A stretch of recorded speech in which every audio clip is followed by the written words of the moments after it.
আমরা রিক্সা, ব্যাটারি রিক্সা, van, easy bag সংগ্রাম পরিষদের পক্ষ থেকে আমরা বর্তমানে যে হাইকোর্টের রায় প্রেক্ষিতে যে অনভিপ্রেত একটা যে পরিস্থিতি তৈরি হয়েছে, আমরা অবিলম্বে সেটার একটা অবসান চাই।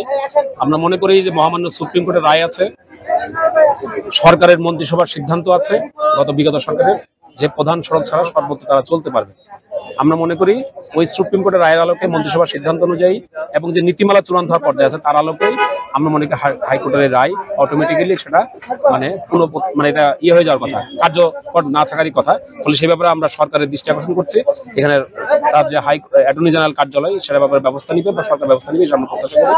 নাম্বার 2, আমরা মনে করি যে এই 60 লাখ মানুষের জীবন জীবিকা রক্ষা করার জন্য আমাদের 3 হুইলার সমজাতীয় মোটরযান যে নীতিমালা 2024, আমরা বলতে চাই সেই 24 আমরা গত 24 অক্টোবর আমরা স্মারকলিপি দিয়েছি মাননীয় সড়ক পরিবহন উপদেষ্টাকে। তারা বলেছে অনতিবিলম্বে তারা এটা কার্যকর করবে। আমরা চাইবো আমরা যে গত 24 অক্টোবর যে স্মারকলিপি দিয়েছি তার আলোকে এই 3 হুইলার সমজাতীয় মোটরযান নীতিমালা আমাদের যে সংশোধনী প্রস্তাব আছে সেটা গ্রহণ করে এই নীতিমালাটা চূড়ান্ত করে আমাদের 60 লাখ গাড়ির রেজিস্ট্রেশন, 60 লাখ ড্রাইভিং লাইসেন্স এবং আমাদের রুট পারমিট প্রদান করা হোক। আমরা কোন রাস্তায় চলতে পারবো, কোন রাস্তায় চলতে পারবো না, গাড়ির ডিজাইন কি হবে, এটা নিরাপদ কি করা হবে, সমস্তটাই আমাদের নীতিমালাটা কার্যকর হলে হবে। প্রথম কথা হলো আমরা বিদ্যুৎ ব্যবহার করি 1 ইউনিট 25 টাকা দিয়ে। আমরা কোনো বিদ্যুৎ চুরি করি না। আমরা 25 টাকা প্রতি ইউনিট বিদ্যুৎ ব্যবহার আমরা টাকা দিই তার এগেইনস্টে। ফলে আমাদের কোনো বকেয়া বা চুরির কোনো ব্যাপার নাই। নাম্বার 2, দুর্ঘটনার শিকার যে সড়ক পরিবহনে যে বিভিন্ন দুর্ঘটনা হয় সেখানে মাত্র 5% হচ্ছে আমাদের এই সেক্টরের দুর্ঘটনার মধ্যে আছে। সবচেয়ে বেশি আছে প্রায় 40%-এর উপর আছে মোটরসাইকেল, তারপর আছে পরিবহন। ফলে আমাদের এই কথাটা বলার কিন্তু কোনো কার্যকারিতা নাই। আমাদের এই সেক্টরটা আমরা মনে করি তাদেরকে যদি প্রশিক্ষিত করা যায়, তাদেরকে যদি ট্রেনিং দেওয়া যায়, ব্যবস্থা করা যায় এবং গাড়িটাকে যদি একটু রিমডেলিং করা যায়, এখানে কোনো দুর্ঘটনা থাকবে না, এটা আমরা পরিষ্কার করে মনে করি। আর আপনি যেটা বললেন উল্টা, হ্যাঁ আমরা অবশ্যই এবার আমরা দেখছেন আমরা এখানে সমাবেশেও কিন্তু আমরা বলেছি যে কোনোভাবেই আমাদের চালক ভাইরা কোনোভাবে ভায়োলেশন করবে না এবং আমাদের প্রতিটা গ্যারেজে আমাদের কিন্তু নির্দেশনা দেওয়া আছে। তারপর আপনারা জানেন যে এখানে লাখ লাখ মানুষের জীবিকার সাথে যুক্ত, তারা তো সুশৃঙ্খল না, তারা অত শিক্ষিত না, তারা সংগঠিত না। ফলে আমরা আশা করবো যে ট্রাফিক বিভাগ এবং আমরা যদি একসাথে কাজ করি তাহলে সেই সার্বিক শৃঙ্খলা এখানে ফিরে আসবে। এখানে বিভিন্নভাবে যোগাযোগ করছে, আমরা বলছি আমরা আলোচনার জন্য প্রস্তুত আছি, আমাদের কোনো অসুবিধা নেই। আমরা বলছি আমরা যে কোনো সময় আলোচনা করতে পারি, কিন্তু আমরা একটা প্রস্তাব দিয়ে রেখেছি যেহেতু সুপ্রিম কোর্টের রায় আছে, মন্ত্রিসভার সিদ্ধান্ত আছে, নীতিমালা চূড়ান্ত পর্যায়ে আছে, আমরা মনে করছি এটার আলোকেই কিন্তু এই ব্যাপারে সুষ্ঠু সমাধান হতে পারে, আলোচনার মাধ্যমে শুদ্ধ সমাধান হতে পারে, এটা আমরা মনে করি। আমি খালেকুজ্জামান লিপন, আহ্বায়ক রিক্সা, ব্যাটারি রিক্সা, ভ্যান, ইজি ব্যাগ সংগ্রাম পরিষদ, কেন্দ্রীয় পরিচালনা। আমরা তো ভাই কর্মহীন হয়ে যাচ্ছি ভাই, আমরা কি করে খাবো ভাই? সরকার তো ভাই কোনো পদক্ষেপ না নিয়ে আমাদেরকে সবাইকে উঠাই দিতে আছে ভাই, এটা আমরা কি করে চলবো ভাই?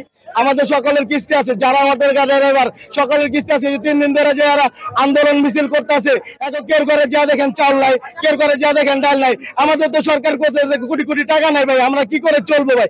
আমরা কি করে আনবো? এখন তো আনার মতো ক্ষমতা আছে, আমাদের তো নাই ভাই। আমাদের বন্ধ করে দিয়েন না ভাই, আমাদের জন্য একটা বিবেচনা করেন ভাই। আমরা কি করে বাঁচবো ভাই? আমাদের কিস্তি আছে, কিস্তি ছাড়া তো ভাই এগুলো মানবে না ভাই। আমাদের ঘরে আমি একলাই কর্মহীন ভাই, আর 4 জন হলে খাওয়ান না ভাই, আমি কি করে চালাবো আমার সংসার?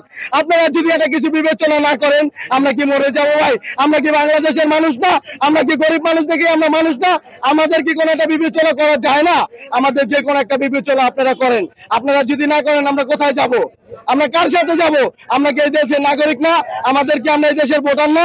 আমাদের আন্দোলন আমরা কার কাছে করব? আমরা আন্দোলন করব কেন? এতদিন তো অটো রিক্সাওয়ালারা কোনো আন্দোলন করে নাই, কিসের জন্য করে নাই? তারা সুন্দরভাবে চলছে, তারা সুন্দরভাবে কাজকর্ম করছে, সারা চলাফেরা করছে, খাওয়া দাওয়া করছে, সব ঠিক। এই যে পুলিশ ট্রাফিক, তারা আমাদের ব্যাটারি গুলা লেলায়, কোনো জায়গায় বাইরে এলে তার ছিঁড়া টাইনা ছিঁড়া ফেলায়, কিসের জন্য ভাই? আমরা তো গেরবারে লাগছিল না, চাই সবাই ব্যাটারি লয়ে জায়গা ভাই, সবার ব্যাটারি লয়ে জায়গা ভাই, কিসের জন্য ভাই? এটা সিটি কর্পোরেশনের তো হোক, যেভাবে হোক আমাদের জন্য একটা ব্যবস্থা করা হোক ভাই। আমরা ভাই কর্ম করে খাইতে চাই, আমরা তো চুরি ডাকাতি করে খাইতে চাই না, কোনো বদমাশি করতে চাই না ভাই। আমরা তো কোনো রাজনীতি দলে নাই ভাই, আমাদের তো একটা প্যাট নীতি করতেছি ভাই। আমাদের প্যাটের একটা হস্তনস্ত করার জন্য একটা আপনাদের কাছে রিকোয়েস্ট যে আপনারা এটার জন্য আমাদের জন্য একটা কিছু করেন ভাই।